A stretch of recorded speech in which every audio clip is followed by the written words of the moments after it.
বাংলাদেশের ঠিক উপরেই হিমালয়ের দেশ নেপাল। সেখানে রীতিমতো প্রলয়ের তাণ্ডব চালাচ্ছে বৈরী আবহাওয়া। হেলিকপ্টারে ঝুলে এভাবেই নাগরিকদের উদ্ধার করছে নেপালি সেনারা। কাউকে তুলে আনা হচ্ছে স্রোতস্বিনী নদীর মাঝখান থেকে, আবার কাউকে তীর কিংবা পাহাড়ের ঢাল থেকে।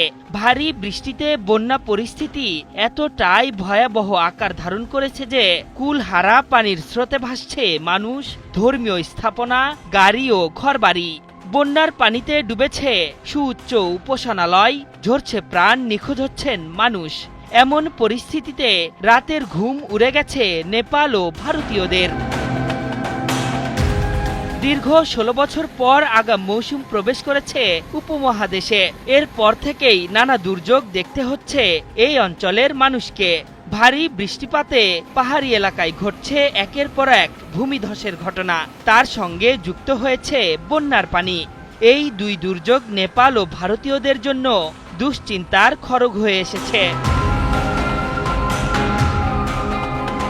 বৃহস্পতিবার বার্তা সংস্থা রয়টার্স জানিয়েছে, নেপাল চীন সীমান্তের ভোটেকোশি এবং তার আশেপাশের এলাকায় রীতিমতো ধ্বংসযজ্ঞ চালিয়েছে প্রাকৃতিক দুর্যোগ। তিব্বতে ব্যাপক বৃষ্টিপাতের কারণে পাহাড়ি ঢল ও হিমবাহ সৃষ্ট লেকের পানি উপচে বন্যায় ভোটেকোশি নদীর ওপর নির্মিত ফ্রেন্ডশিপ ব্রিজ সেতুটি ভেসে গেছে। এই সেতুটি ভেসে যাওয়ার পর থেকেই ভয়াবহ বন্যা পরিস্থিতি মোকাবিলা করতে হচ্ছে পার্বত্য দেশটিকে। এদিকে বন্যা পরিস্থিতির অবনতি হতেই রাজধানী কাঠমান্ডুর উত্তরের জেলা রাসুয়া পরিদর্শন করেছেন দেশটির প্রধানমন্ত্রী কেপি শর্মা ওলি।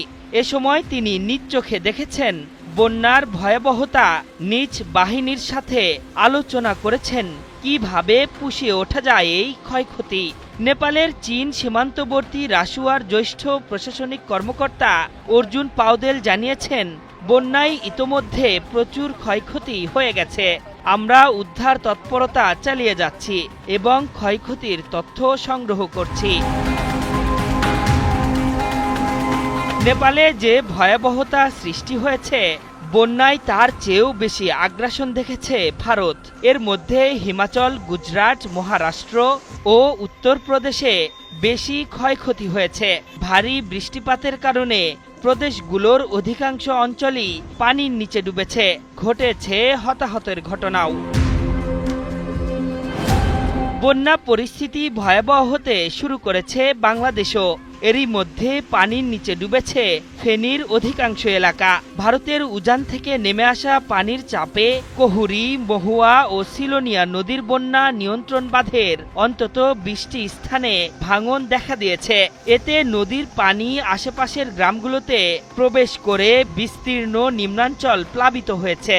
অনেকের ঘরে পানি ঢুকে আসবাবপত্র নষ্ট হয়েছে। কেউ কেউ গবাদি পশু সহ পরিবার নিয়ে আশ্রয় নিয়েছেন প্রতিবেশীর দোতলা ভবনের ছাদে। পরিস্থিতি দ্রুত অবনতি হওয়ায় পানিবন্দী মানুষের দুর্ভোগ চরমে পৌঁছেছে।